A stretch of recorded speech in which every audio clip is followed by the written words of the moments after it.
બોડેલીના તાડકાચલા ગામ પંચાયત વિસ્તારની હદમાં ગેરકાયદેસર રીતે ચાલી રહેલા રેતી ખનન સામે તંત્ર દ્વારા કડક કાર્યવાહી હાથ ધરવામાં આવી છે।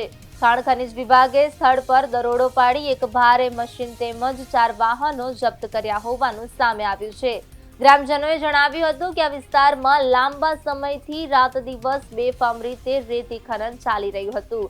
ગ્રામ પંચાયતની કોઈ પણ પ્રકારની પરમિશન વિના નદી કાંઠા અને કોતર વિસ્તારમાંથી રેતી ઉપાડવામાં આવી રહી હતી, જેને કારણે પર્યાવરણને ભારે નુકસાન પહોંચી રહ્યું હતું।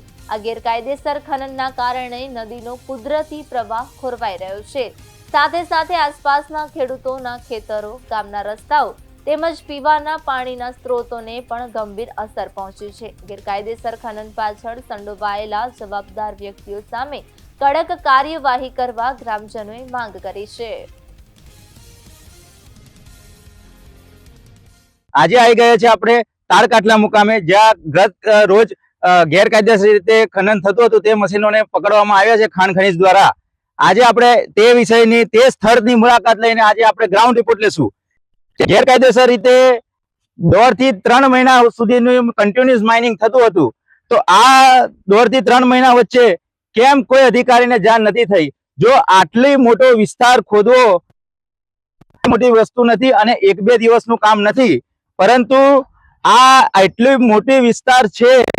તમે જોઈ શકો છો કે 4 થી 5 હજાર સંપત્તિ સરકારની જે ચોરી થઈ છે, જે રોયલ્ટી ઇન્કમ સરકારની આવી જોઈએ અને ગામમાં જે વિકાસના કામો થવા જોઈએ તે આ ચોરીથી ગામના અમારા આદિવાસી એરિયાના આવી જ રીતે જે બહારથી લોકો આવીને જે ખનન કરે છે તેના કારણે અમારા જે ગામ પંચાયતના વિકાસ થતો નથી। કારણ કે જો રોયલ્ટી ગ્રામ પંચાયતમાં નહીં ફાટે તો ગામનો વિકાસ એ શક્ય નથી, ગ્રાન્ટ આવી એ શક્ય નથી।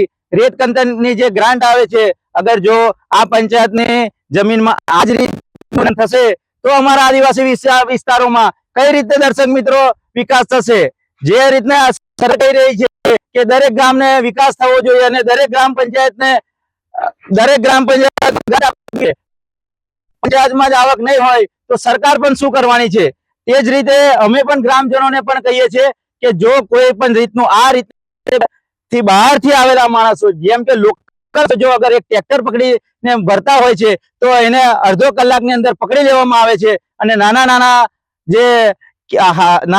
જે માણસ હોય છે તેને તૈયારીમાં પકડીને એમને દંડ કરવામાં આવે છે। પણ જ્યાં એ હાથથી વધારે મોટા, તમે જોઈ શકો છો કે આટલું મોટું ખનન કરવું એ નાના મોટા ખિલાડીનું કામ નથી। કારણ કે આ વિસ્તાર છે એ 4 થી 5 હેક્ટરનો વિસ્તાર છે જે ગ્રામ પંચાયતનો છે અને અહીંયા બિન અધિકૃત અને રોયલ્ટી વગરનું મોટા પ્રમાણમાં ખનન થવું એ સરકારની કેટલી મોટી ચોરી ગણી શકાય। દર્શક મિત્રો, આ અંગેની જે ખાણ ખનીજ શું કાર્યવાહી કરશે એ હવે જાણવાનું રહ્યું અને લોક ચર્ચાનો વિષય એ પણ રહ્યો કે શું ખરેખર આ દંડ થશે કે પછી જે આ કરોડોની સંપત્તિ લૂંટાઈ છે તેની સામે 4 થી 5 લાખ રૂપિયાનો દંડ આપીને આ વસ્તુને ખતમ કરવામાં આવશે।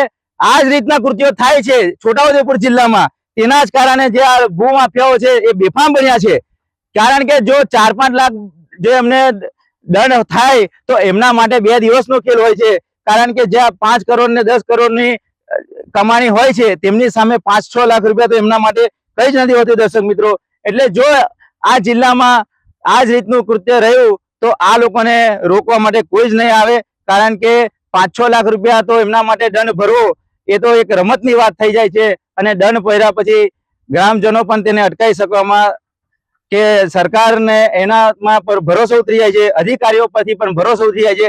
કારણ કે જો પકડાયા પછી પણ દંડ થયા પછી પણ તેમને લગામ નથી આવતી દર્શક મિત્રો, તે જ કારણે ગ્રામજનોનું મોરલ તૂટી જાય છે અને ગ્રામ પંચાયતની જે આવકમાં ઘટાડો થાય છે અને ગામ વિકાસ થતો અટકાય છે। VAT ન્યૂઝ તરફથી જયપા રાવલજી,